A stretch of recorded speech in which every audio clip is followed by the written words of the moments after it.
নমস্কার, আমি ইন্দ্রাণী। শুরু করছি আজকে। স্কুল সার্ভিস পরীক্ষায় সেরা সাফল্য মানেই oxygen books SSC gateway series. ছবিটা ভালো করে দেখুন। মধ্যে অচৈতন্য অবস্থায় তৃণমূল সাংসদ মিতালি বাগ, আদতে অঙ্গনওয়াড়ি কর্মী, বাঁদিকে বিরোধী দলনেতা রাহুল গান্ধী, ডান দিকে সিপিআইএম এর কেরালার সাংসদ জন ব্রিটাস। কদিন পরেই কেরালা, পশ্চিমবঙ্গে ভোট। এই বাংলাতে লড়াই তো অবশ্যই তৃণমূল বনাম বিজেপি, কিন্তু সোশ্যাল মিডিয়া আর এলিট প্রচারতন্ত্রে সিপিএম তীব্র সমালোচনা আর বিরোধিতা করবে তৃণমূলের। মাঝে মধ্যে মনে হবে তারা তাদের প্রচারের ৮০% তৃণমূল আর ২০% বিজেপির বিরুদ্ধে ব্যবহার করবেন, যা খুব স্বাভাবিকও, কারণ তাদের তো এই রাজ্যে লড়তে হচ্ছে তৃণমূলের সঙ্গেই। এই তৃণমূলই তো ৩৪ বছরের বাম জমানার পতন ডেকে এনেছিল। অন্যদিকে কেরালাতে হাড্ডাহাড্ডি লড়াই হবে কংগ্রেস সিপিএম এর। হিসেব বলছে এবারে কংগ্রেস ক্ষমতায় আসবে, কিন্তু সেই লড়াই তো রাজ্যে, সেই লড়াই তো বিধানসভাতে। দেশ জুড়ে লড়াই তো বিজেপির সঙ্গে। সেই বিজেপি যারা আর কিছুদিন ক্ষমতায় থাকলে অন্য কোনো দলই আগামী ২৫-৩০ বছর ক্ষমতার ধারে কাছেও আসতে পারবে না। একে একে সমস্ত সাংবিধানিক প্রতিষ্ঠানগুলোর দখল নিচ্ছে তারা, আর দেশ জুড়ে ছড়াচ্ছে অবিশ্বাস্য ঘৃণা। তাল তাল মিথ্যে কথা দিয়ে তৈরি হাজার একটা হোয়াটসঅ্যাপ মেসেজ দখল নিচ্ছে মানুষের মগজে। লক্ষ্য যখন স্কুল সার্ভিস, সঙ্গে আছে গেটওয়ে সিরিজ অক্সিজন বুকস। দেশ জুড়ে হিন্দুদের এক বড় অংশ মনে করছেন হিন্দু খতরে মে হ্যায়। ৫৫০ বছরের মুঘল শাসনের সময় নয়, প্রায় ২০০ বছরের ইংরেজ ক্যাথলিক খ্রিস্টান শাসনের সময় হিন্দু খতরে মে মানে বিপদে ছিল না। মোদিজির এই ১১ বছরের রাজত্বকালে হিন্দু বিপন্ন হয়ে পড়ল। কিন্তু দেখুন, শুনতে যতই আজগুবি লাগুক, এক বড় অংশের মানুষ কিন্তু এই কথায় বিশ্বাস করছে। সেই জন্যই আজকের রাজনৈতিক লড়াইটা রাজনৈতিক দল আর তার প্রতীক চিহ্নের নয়, এটা এক আইডিয়ার, এক আদর্শের বিরুদ্ধে আরেক আদর্শের লড়াই।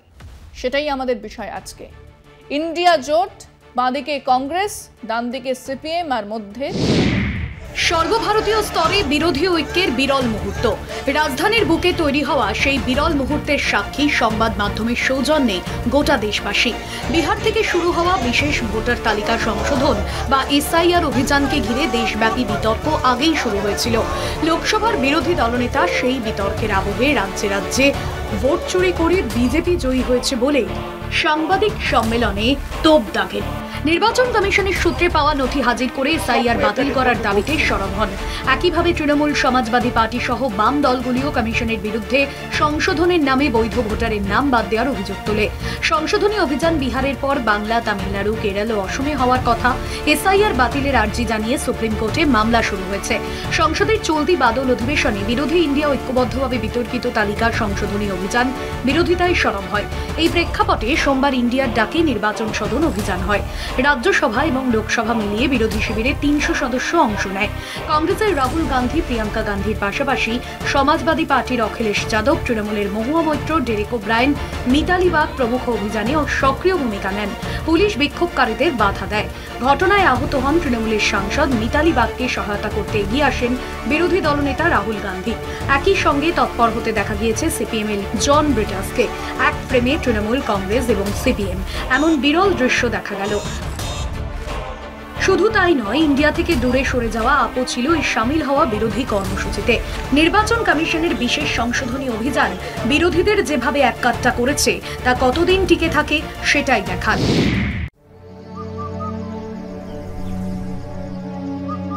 আপনার প্রিয় মাকাই বাড়ি এখন নতুন প্যাকে।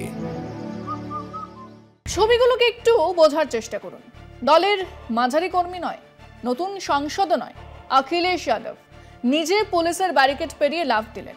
ওদিকে তৃণমূল কংগ্রেস ইন্ডিয়া মঞ্চ থেকে দলছুট, আম আদমি পার্টির সঙ্গে সমন্বয়ের কাজ করলো। দূত ছিলেন ডেরেক ওব্রায়েন। তৃণমূল সাংসদ মহুয়া মৈত্র, মিতালি বাগ অসুস্থ হয়ে পড়ায় রাহুল গান্ধী শুশ্রূষায় নেমে পড়লেন। নিজে ধরে নিয়ে গেলেন বাসে। সংসদ ভবন থেকে নির্বাচন কমিশন পর্যন্ত বিরোধী সাংসদদের মিছিলে কংগ্রেস নেতৃত্ব দিল ঠিকই, তবে নিজের হাতে রাশ রাখার চেষ্টা করল না। বরঞ্চ রাহুল গান্ধী প্রতিটি পদক্ষেপে ইন্ডিয়ার শরিক অখিলেশ যাদব, ডেরেক ওব্রায়েনদের কাছে জানতে চাইলেন এর পরের পরিকল্পনা কি, তাদের সিদ্ধান্ত কি। হাঁটতে না পারলেও প্রবীণ শরদ পাওয়ার কংগ্রেস সভাপতি মল্লিকার্জুন খার্গের সঙ্গে মিছিলে যোগ দিলেন। ভোট চুরি স্লোগান তুলে ভোটার তালিকায় বিশেষ সমীক্ষার বিরুদ্ধে বিরোধীদের ইন্ডিয়া মঞ্চ সংসদ ভবনের সামনে সাম্প্রতিক অতীতে সবথেকে বড় আকারে শক্তি প্রদর্শন আমরা দেখলাম। প্রমাণ মিলল নির্বাচন কমিশনের ভোটার তালিকায় বিশেষ পরিমার্জন এবং নির্বাচন কমিশন বিজেপির বিরুদ্ধে ভোটার তালিকায় কারচুপির অভিযোগ ইন্ডিয়া মঞ্চকে ফের এককাট্টা করে দিয়েছে। কিছুদিন আগেও যে সাংবাদিকেরা পলিটিক্যাল পণ্ডিতেরাই কেবল নয়, ইন্ডিয়ান নেতারাই বলতে শুরু করেছিলেন ওই মঞ্চ শুধু গত লোকসভা নির্বাচনের জন্যই ছিল, সেই ইন্ডিয়া জোট একেবারে চাঙ্গা। ওদিকে ঘরের ভেতরের ইস্যু পাকিস্তান, চীন আর আমেরিকার ট্যারিফ নিয়ে মোদী সরকার নাজেহাল। হ্যাঁ, এরকম এক সময় ঠাকুর সাহেব বলেছিলেন, লোহা গরম হ্যায় মার দো হাথৌড়া। একে তো বিজেপির একার সংখ্যাগরিষ্ঠতা নেই, তার উপরে বিহারে নীতিশ কুমারের ওপরে এতটুকুও ভরসা করতে পারছে না সেখানকার বিজেপি নেতারা।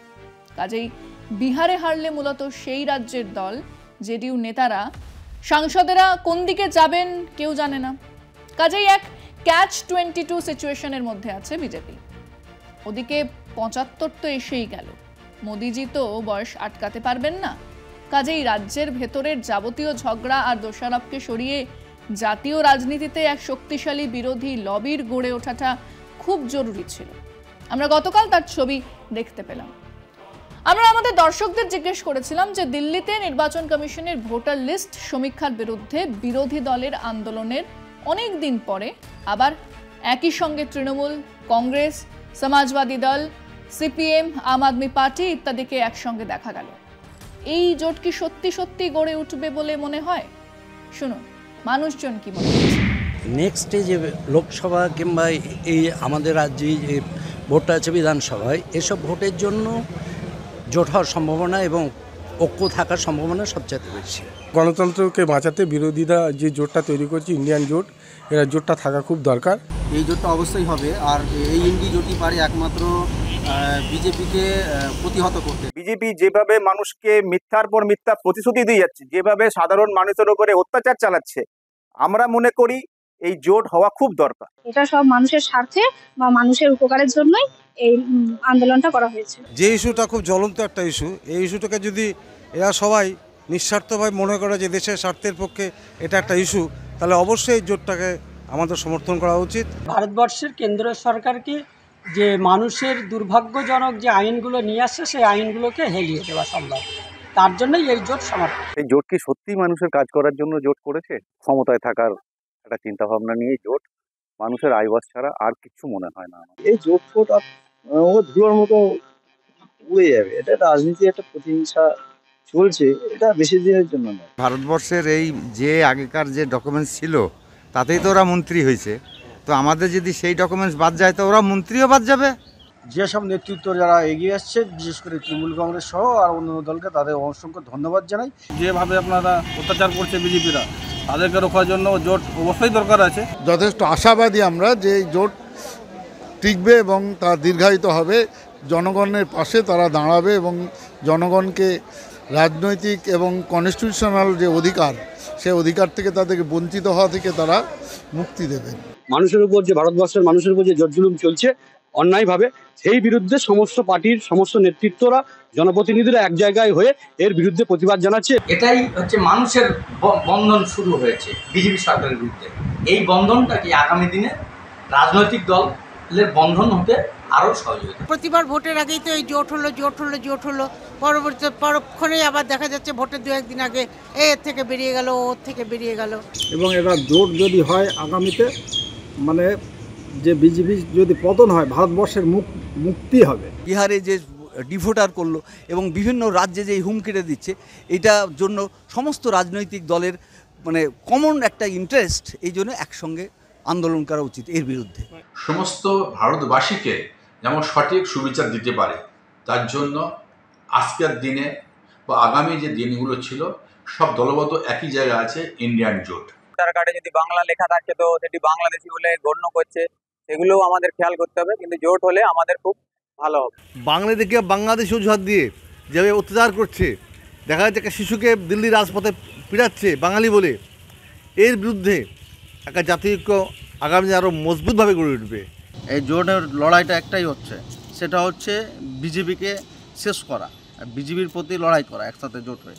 আগামী দিনে তৃণমূল কংগ্রেস কারোর উপর নির্ভরশীল নয়, বা তৃণমূল কংগ্রেস একা লড়ার ক্ষমতা রাখে, কাউকে নিয়ে লড়ার ক্ষমতা রাখে বলে এরকম আমার কোনো ভাবনা নেই। এই বিজেপি নামক ধর্মীয় মেরুকরণকারী সরকারকে উৎখাত করতে পারবে, এটা আমি গভীরভাবে বিশ্বাস করি। আগেও বলেছি, আবারও বলছি, স্বৈরাচারী শাসক তার স্বৈরাচার দিয়েই তার বিরুদ্ধে শতধা বিভক্ত মানুষদের এক জায়গাতে এনে দেয়। ছোট ছোট নানান ভেদাভেদ পাশে সরিয়ে স্বৈরাচারের বিরুদ্ধে তৈরি হয় এক প্রবল প্রতিপক্ষ। হ্যাঁ, সেই প্রতিপক্ষের চেহারা ধীরে ধীরে আমাদের সামনে এসে দাঁড়াচ্ছে। কংগ্রেস তার পুরনো জমিদারি মেজাজ ছেড়েছে, বাকি দলেরা বুঝেছে একজোট না হলে কদিন পরে অস্তিত্বও থাকবে না, কাজেই তারা এক হচ্ছেন। সেই ছবি আমরা দেখলাম দিল্লিতে। একদিকে কংগ্রেস নেতা রাহুল গান্ধী, একদিকে সিপিএম সাংসদ জন ব্রিটাস, মধ্যে তৃণমূল সাংসদ মিতালি বাগ। হ্যাঁ, এই ছবিটা ঐতিহাসিক। যদি এই পথেই থাকে ইন্ডিয়া জোট, তাহলে ইতিহাস অন্যরকম হবে। আর যদি এটা সাময়িক হয়, আবার জোটে ফাটল ধরে, তাহলে ইতিহাস এদের কাউকেই ছেড়ে কথা বলবে না। আজকে পর্যন্তই। দেখতে থাকুন কলকাতা টিভি, রাত দিন 7 দিন।